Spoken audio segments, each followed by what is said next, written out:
Hey everybody, what's up? This is Retrokid Reviews doing my, double, I guess, taping today. The first of which will be, obviously this, my long overdue, for many, I think 2 years overdue, Captain America, Bucky Barnes, Bucky Cap, 2023 mold. And, also, as if you're seeing this right now, there should be future links to pretty much a Marvel roundup of, essentially, Legends news that dropped earlier this week, and my full review in either myself or Kane voice for your friendly neighborhood Spider-Man Season 1. Plus, I'm very much aware of the news that Spider-Gwen is going to be a thing for Season 2. So with that all being said, let's get into it. Starting off at the top, this is a pretty good Bucky cap from, like I said, a few years ago. But you could definitely tell it's also a few years ago because we're still in the plastic-free packaging era. So let me get a big last look at it. The only old hands I think it came with, if I remember the 3D scans, yeah. 2 fists and grabs as well for the hands, so we're going to put that aside. And right away you can tell, body proportion-wise, he's really great at smacking Cobra Troopers or whatever you have as Hydra Army Builders. The big thing I absolutely love, and I'm going to get a cap here to explain this, the shield of it all. If you remember my previous cap reviews, also go to my double review for that Endgame / Falcon and Winter Soldier 2-pack. The big thing MCU figures had a big problem was on the cap side of things was the shield. No better example here would be Peggy's over here for Captain Carter for What If. In her end, it's less jarring because it is a little more, maybe because it was Marvel Animation, they had a better idea to like sculpt the straps around. But in this particular case, is kind of what a lot of comic caps tend to have. This clip-on kind of accessory. So essentially you put it on the bracer or whatever you want to put over the floaters. I think this is also, this is floaters here for glove as well. The big difference for, I think, a now 10-year-old Bucky cap for those who have the old 2013 mold or a lot of Spider-Man or X-Men characters that used to have this body type, would be basically a lot of butterfly joints are probably along those old designs. This, however, its butterfly joint is more or less in the back department, so that'd be pretty weird. The A on Comic Bucky looks pretty good. I don't know, I'm not aware of what version of Steve they may have had to like reuse over. The wings, it's pretty straight on my end as far as the feather head goes for the helmet mask, so I'll figure it out as time goes on. If it bends a little, I might need to reheat those. Having said that, let's get to the articulation while we got time. Double jointed elbows, double jointed knees, that is actually pretty good, because it was in my room. Oh, there we go. Kicks the canteen just fine, just about that. The big takeaway I think Shartimus Prime did with his review roundup a few years ago is that, yeah, I'm starting to see here too, that the half-belt, pouches you're seeing here doesn't really have a connecting like floater above it, which normally would be an okay thing for the ab crunch, which absolutely needs that kind of clearance. However, for waist swivel, it's a little constrictive, mainly for the gear in the back, essentially. Speaking of that said gear in the back, everything here is pretty much G.I. Joe classified level, removable. The knife and the pistol over here. I don't know what exact pistol this is from that they're reusing from. I want to say a Joe line because it does scream it the hardest, and it's the hardest also getting it out of cam.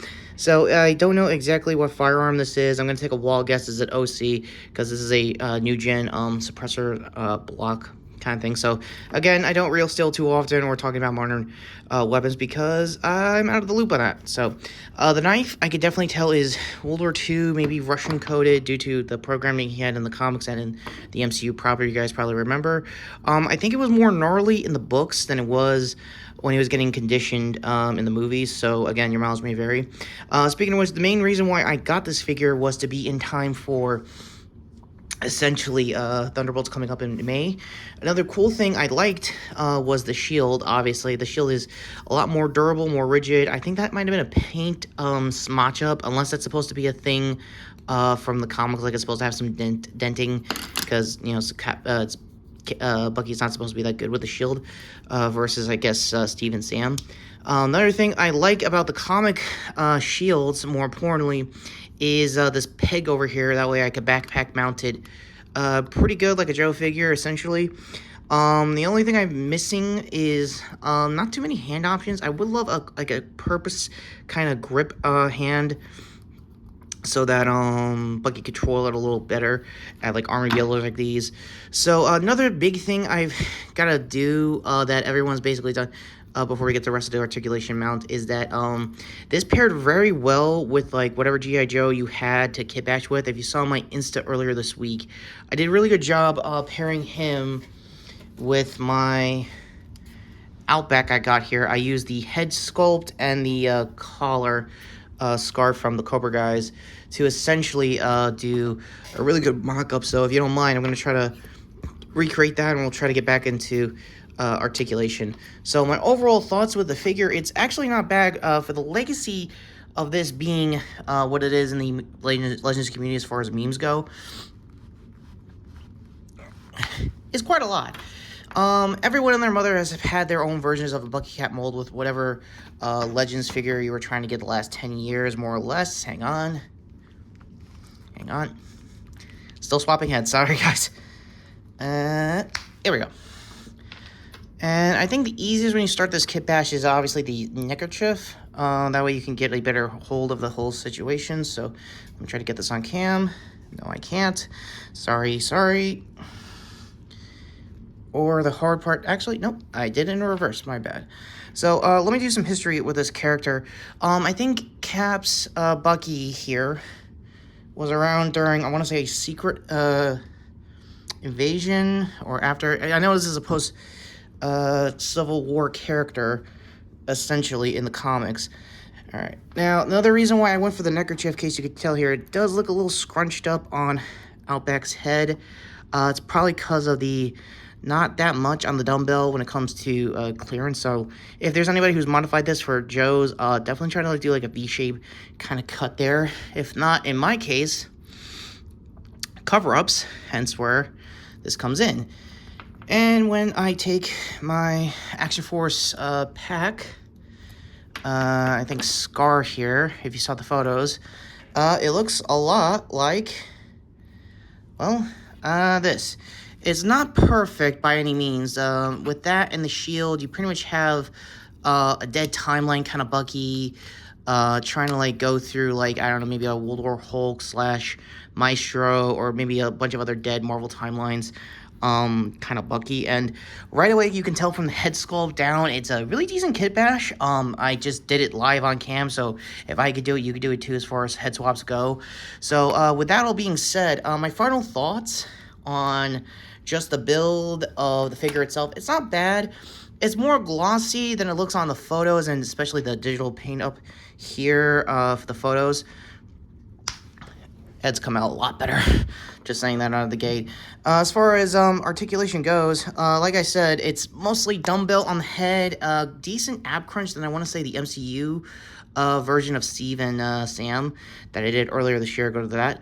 And head tilt is getting more tiltier mainly because of the head swaps. It's not entirely too bad. It looks a lot better. It could be me just like breaking in the pegs and probably breaking in the dumbbell joints. So that being said, let's get Outback back into his proper head. There we go. Ultimately, it's really up to you. I got this on sale for about almost $20. I think originally it was like hovering 30s. And also, I just realized the more and more you do a head swap with G.I. Joe figures, they get the most bobbly and I think clicky too. So keep an eye on that if you guys are doing more or less kit batches for that. Speaking of, body proportion wise, it looked great. Like I said with Carter and most of the other Captain Americas, if you want to put them in like a squad with like Leftover or G.I. Joes and figure downs, well, let's hurry this up. It wouldn't be my channel if it wasn't without a figure down. I think this is high marks essentially when it comes to this version of Bucky Cap over here. Will this get more reuse over time for future figures and other Marvel teams? It wouldn't be a Bucky Cap if it doesn't do that, personally. But that being said, the hands are fine. I didn't take out the pegs. They're not really much home to write about. It's fist hands, so your mileage may vary if you needed to like do basically a Nazi punch to whatever counts as your version of Hydra out here. I am in love, more importantly, with the Comic Cap shield. I feel like this should be the standardized kind of shield you should have for MCU figures going forward. I know they won't probably do it in Hasbro's case because they're kind of committed to the straps and kind of want to be movie accurate to that kind of shield. If that's the case, try to like sneak in at least the pegs so that way we can like port it a little better. I think the new Sam shield from Brave New World may have that peg joint to go with the backpack as well. So again, I haven't seen those reviews, so go to, if I'm not mistaken, I want to say Shortimus Prime and others who already got, Robo Don't Know also got a quick preview of those figures before the movie drops. So again, go to those reviews as well. So ankle rockers are pretty good. The only big difference here, as you can tell from the boot cut, essentially it is way glossier. Even the shine on the stars and most of the blues are popping a little more for that Alex Ross kind of vibe, where I believe that was the art style that debuted this version of Bucky. As far as reuse of actual Captain America's proper, I can only tell, again, mainly on the boots, that they're probably 20th anniversary for Toy Biz caps. The boot cuts are actually way more responsive than I thought they were going to be. And last W, yeah, both double jointed knees do click. Oh yeah, pretty good. There might be a little bit of reheating. It depends on your copy. Again, I got this on sale from now a 2-year-old, what was originally a Walmart exclusive, I want to say, Legends figure. So that'll be up to you personally. And Buck trying to do his best and figure it out on his side. What did you think of the figure? My high marks for this Bucky, it's a high 9.5. Again, the shield really came home on like how responsive and how plug and play there's been. Aside from like what could be scuff on this side of the shield, it's not that hard to like probably airbrush it away if you can do it. With that all being said, that's really it. It's not so bad for what it looks. The only big key takeaways is probably the utility belt, because you can already tell that it's coming a little off of the sculpt. So I don't know if there was already a mod to make sure that's more secure. If there's like a floater piece that I can take from like either Casting Cave or other Legends modifier. So again, let me know in the comments down below.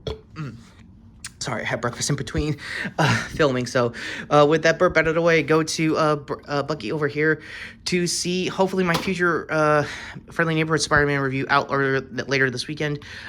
Sharon over here to my Captain America Brave New World video that's out earlier this week. And until next time, I am Retrokid saying, so when's the next Bucky Cap remold? Because, I mean, Hasbro's going to Hasbro, right, guys?